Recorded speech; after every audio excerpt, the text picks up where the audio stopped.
के मामले पर सुप्रीम कोर्ट में आज सुनवाई हुई है और अदालत ने यानी कि सीजेआई ने साफ कर दिया है कि ब्रजभूषण पर एफआईआर की मांग की गई थी, वो दर्ज हो चुकी है। यानी कि आपकी याचिका का उद्देश्य पूरा हो चुका है। महिला पहलवानों को सुरक्षा भी दे दी गई है। अब कोई और मसला हो तो याचिकाकर्ता हाईकोर्ट जा सकते हैं। हाईकोर्ट जाने के लिए सीजेआई ने नसीहत दी है। पहलवानों की याचिका पर सुनवाई करते हुए सुप्रीम कोर्ट ने साफ कह दिया है कि आप पहले निचली अदालत में जाइए, प्रक्रिया का पालन कीजिए, हाईकोर्ट में जाएं। हम सुनवाई को यहां से बंद कर रहे हैं। कोई समस्या होने पर आप हाईकोर्ट का रुख कर सकते हैं। कोर्ट के निर्देश के मुताबिक पुलिस ने महिला पहलवानों की सुरक्षा सुनिश्चित करने के लिए कदम उठाए हैं और कोर्ट ने यह भी माना कि एफआईआर दर्ज होना महत्वपूर्ण थी, जो कि हो चुकी है। सीजेआई ने कहा कि कोर्ट के निर्देश के मुताबिक पुलिस ने महिला पहलवानों की सुरक्षा सुनिश्चित करने के कदम उठाए। हम अपनी ओर से सुनवाई बंद कर रहे हैं। और दिल्ली से मेरे सहयोगी अरविंद सिंह जुड़ गए हैं। अरविंद, सीजेआई ने यहां से केस बंद कर दिया, यानी कि मान सकते हैं कि अब पहलवानों को राहत नहीं है, अब उनकी एक अलग लड़ाई शुरू होगी फिर एबीसीडी हाईकोर्ट में।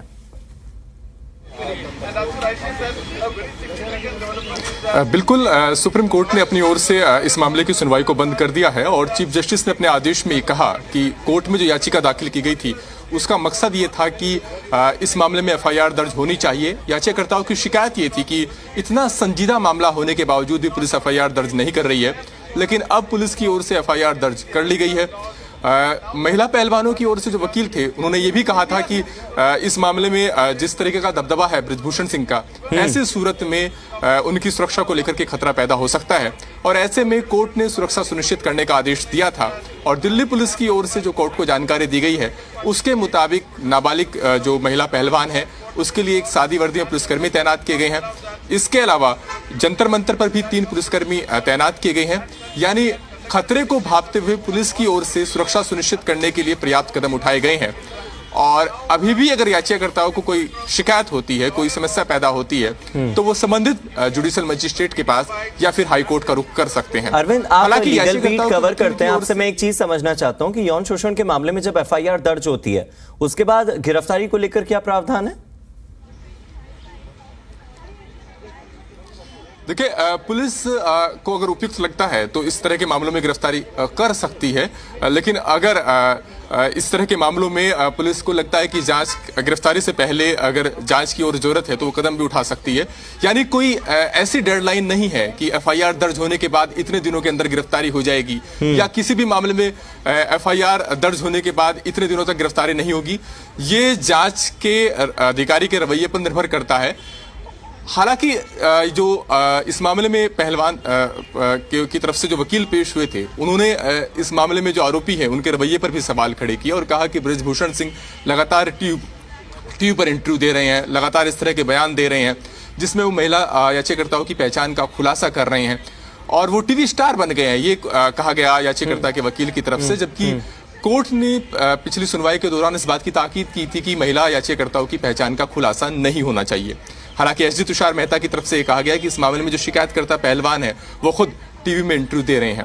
बहरहाल उनकी तरफ से यह भी मांग की गई कि बेहतर होगा कि कोर्ट की निगरानी में या फिर सुप्रीम कोर्ट के किसी रिटायर्ड जज की निगरानी में जांच हो ताकि पुलिस गंभीर रहे इस मामले की जांच को लेकर के। लेकिन कोर्ट ने इस पर कोई आदेश पास नहीं किया और कोर्ट ने सिर्फ यही कहा कि अगर कोई इशू आता है, कोई समस्या आती है तो आप हाईकोर्ट का रुख कर सकते हैं इस मसले को लेकर के आगे। तो अब आगे क्या भविष्य क्या नजर आ रहा है अरविंद? आपको क्या क्या उम्मीदें लग रही हैं, क्या क्या संभावनाएं नजर आ रही हैं? देखिए, सुप्रीम कोर्ट ने अपनी ओर से सुनवाई को बंद कर दिया है। कोर्ट ने ये जरूर कहा है कि हम भी यही चाहते हैं कि जांच पूरी हो। आज दिल्ली पुलिस की ओर से एसजी तुषार मेहता ने कहा कि एक लेडी पुलिस ऑफिसर की टीम इस मामले में जांच कर रही है, हम निष्पक्ष होकर के जांच कर रहे हैं, कोर्ट हम पर भरोसा कर सकता है और बार बार मनमाफिक जांच के लिए कोर्ट का रुख करने का कोई औचित्य बनता नहीं है। एसजी तुषार मेहता ने यह भी कहा कि कुछ शिकायतकर्ताओं के बयान दर्ज हो गए हैं, कुछ के बयान अभी दर्ज होने बाकी हैं और बाद में सीआरपीसी 164 के तहत मजिस्ट्रेट के सामने भी बयान दर्ज होने का प्रक्रिया शुरू हो जाएगी। तो जो आपका सवाल था उसके मुताबिक अब जो पुलिस के सामने बयान दर्ज हुए हैं सीआरपीसी 161 के तहत उसके सबूत के तौर पर मान्य नहीं होते, तो लिहाजा मजिस्ट्रेट के सामने बयान दर्ज होंगे इस मामले में जितने शिकायतकर्ता हैं और उसके बाद जो पूरी अदालती कार्रवाई है वो निचली अदालत में इसको लेकर के शुरू होगी। और कोर्ट ने यही कहा है कि अगर कोई समस्या आती है या जांच को लेकर के कोई सवाल वो उनको खड़े करने हैं तो वो संबंधित मजिस्ट्रेट के पास जा सकते हैं। अगर वहां से भी समाधान ना हो तो हाईकोर्ट का रुख कर सकते हैं। हाईकोर्ट भी आर्टिकल 226 के तहत उन राहत को दे सकता है जिस राहत की उम्मीद वो सुप्रीम कोर्ट से कर रहे हैं। और सुप्रीम कोर्ट में जब याचिका दाखिल की गई थी उस वक्त मकसद यही था कि एफआईआर दर्ज होनी चाहिए। एफआईआर दर्ज हो गई है और हमने सुरक्षा सुनिश्चित करने के लिए भी आदेश दिया था, उस पर भी अमल हो गया है। तो अब आप कह सकते हैं कि सुप्रीम कोर्ट ने पूरी तरीके से मामला, जिस तरीके से कानूनी कार्रवाई बढ़ती है किसी भी आपराधिक मामले में, उस तरीके से मामला चलेगा निचली अदालत में और याचिकाकर्ताओं के पास विकल्प रहेगा कि वो मजिस्ट्रेट के सामने, हाईकोर्ट के सामने अपनी बात रख सकते हैं अगर उनको लगता है कि पुलिस जांच को लेकर गंभीर नहीं है। लेकिन अरविंद, अब तो बहुत सारे पक्ष नए नए जुड़ गए हैं। सिर्फ एफआईआर दर्ज करना तो अप्रैल के महीने की बात हो गई। अब जैसे जैसे तारीखें बढ़ती चली गई हैं, पुलिस के साथ झड़प का मामला नया सामने आ गया हो, मेडल वापसी का नया मामला सामने आ गया हो, गिरफ्तारी न होने का मामला सामने आ गया हो, यौन शोषण के पीड़ितों की पहचान उजागर करने का मामला सामने आ गया हो, ऐसे कई सारे कानूनी पेच हैं जो अब फंस रहे हैं। तो क्या इन सभी चीजों के लिए हाईकोर्ट का रुख ही करना होगा? सुप्रीम कोर्ट की ओर से कोई उम्मीद नहीं, कोई संभावना नहीं? अब जब सुप्रीम कोर्ट ने मैटर डिस्पोज ऑफ कर दिया है तो आप सब अंदाजा लगा सकते हैं क्या होने वाला है। सर, अब अगला क्या कदम रहेगा आप लोगों का? क्या आप लोग हाईकोर्ट से अभी देखेंगे। ये बेसिकली डिसीजन लेना है विक्टिम्स ने, उनके जो काम करने वाले हैं उनको डिसीजन लेना है कि आगे क्या करना है। आज के दिन ये प्रोसीडिंग्स कंप्लीट हो गई है। प्रोबेबली अब कुछ दिन जरूर ये वेट करना चाहिए कि दिल्ली पुलिस क्या करती है। अगला कदम लेने से पहले कुछ दिन का वेट करना बनता है। क्या ब्रजभूषण शरण को क्वेश्चनिंग के लिए बुलाया गया है एक भी बारी?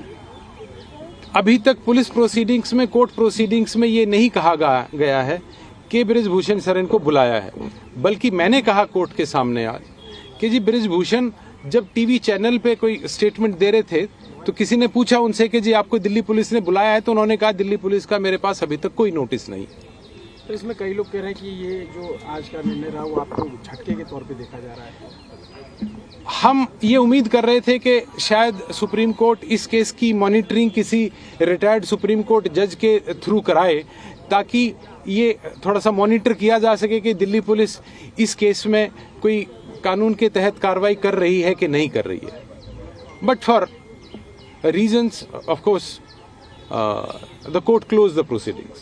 सर, कल के वाकये को लेके जो कल रात को जंतर मंतर पर उसको लेके क्या सबमिशन दिया गया या उस पर कोई कोर्ट? हमने बताया कोर्ट को कि जी कल वहां पे दिल्ली पुलिस कह रही है हमने विक्टिम्स को प्रोटेक्शन दे दी है, उसके उल्टा दिल्ली पुलिस ने कल जो वहां पे पहलवान बैठे हैं उनकी जम के पिटाई की है। ये बात आज के अखबारों में कवर की गई है। टाइम्स ऑफ इंडिया ने स्पेसिफिकली फ्रंट पेज पे इस बात को लिखा है, तो हमने वो पास ऑन किया। पर तुषार मेहता जी ने कहा कि जी नहीं, वो तो कोई नेताजी आए थे, वो चारपाइयां लेके आए थे, उनको रोकने के लिए कुछ धक्का मुक्की हुई, तो कोई ऐसी बात नहीं। तो कोर्ट ने उस पर कुछ संज्ञान नहीं लिया है? नहीं लिया। लेने को अग्री किया है कि क्या? नहीं, कहा है कि कहीं कोर्ट ने उसके ऊपर कोई संज्ञान नहीं लिया। ठीक है, थैंक यू। तो आप सुन रहे थे सुप्रीम कोर्ट में याचिकाकर्ता के वकील को, जिन्होंने साफ तौर पर कह दिया है कि सुप्रीम कोर्ट ने तो अब मामले को खारिज कर दिया है। सुप्रीम कोर्ट इस मामले में आगे कोई सुनवाई नहीं करेगा। यानी अब जितनी संभावनाएं हैं, जितनी उम्मीदें हैं, जितनी भी एक्सपेक्टेशंस हैं, वो केवल हाईकोर्ट से की जा सकती हैं। अब बड़ा सवाल ये होता है कि क्या हाईकोर्ट का रुख करेंगे पहलवान? क्या उनको आने वाली समस्या के लिए वो हाईकोर्ट जाएंगे? मेरे साथ अरविंद लगातार जुड़े हुए हैं। अरविंद, अभी सुप्रीम कोर्ट के वकील को आपने सुना, इस बयान के आप क्या मायने निकालते हैं? क्योंकि जिस तरह से वो अपनी बात रख रहे थे, उनकी बात रखने में कहीं ना कहीं ऐसा लग रहा था कि अब वो बहुत ही निराशाजनक तरीके से ये बात कह रहे हैं कि सुप्रीम कोर्ट ने फॉर अ रीजन रिजेक्ट कर दिया है। ऐसा लग रहा था कि जैसे वो खुलकर बोल नहीं पा रहे हैं कि हुआ क्या है। देखिए, आप जिनका बयान सुन रहे थे वो महिला पहलवानों की ओर से जो पेश वकील थे उनका बयान था, और सुप्रीम कोर्ट ने खारिज नहीं किया है मामला, बल्कि सुप्रीम कोर्ट में मामला आने के बाद ही एफआईआर दर्ज हुई है और सुप्रीम कोर्ट ने अब मामले की सुनवाई को बंद कर दिया है। यहाँ पर यह समझना होगा कि किसी भी आपराधिक मुकदमे में जो कार्यवाही चलती है वो निचली अदालत में चलती है। निचली अदालत में मजिस्ट्रेट के सामने बयान दर्ज होंगे, आरोपी के भी, पीड़ित महिलाओं के भी, और उसके बाद कोर्ट ये देखेगा कि एफआईआर में जो आरोप लगाए गए हैं उनके आधार पर कैसे कानूनी कार्रवाई को आगे बढ़ेगा।